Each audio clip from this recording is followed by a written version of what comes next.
के वजीर आईटी के तारक रामाराव ने हैदराबाद में advance auto parts global capacity मरकज का इफ्तिताह किया। उन्होंने हैदराबाद के इलाके में एडवांस ऑटो पार्ट्स के सेंटर का इफ्तिताह किया। उन्होंने कहा कि हैदराबाद में मॉडर्न गाड़ियों की तिजारत के लिए बेहतरीन मौके हैं। KTR ने कहा कि हुकूमत सरमायाकारों को हर तरह की मदद करने के लिए तैयार है। We all have come to understand about automobiles is that a traditional automobile and the way we used to think about it versus what it has become now. You know, the automobile of today and tomorrow is actually a computer on four wheels is what it is.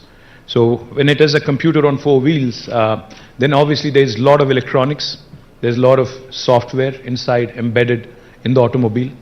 So what used to be a hub such as Detroit in the US or a Chennai in India or a Pune in India, that need not be the case anymore, because as mobility evolves, as this landscape evolves, as more and more software and more electronics, they come to take center stage in the automobile.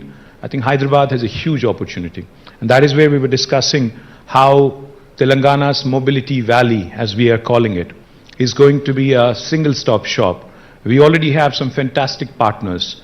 We have ZF, we have Bosch, we have Hyundai, we have Intel, we have Qualcomm. So I think Advance has a great opportunity here. You could actually not only have your technology center, you could possibly also look at business opportunities.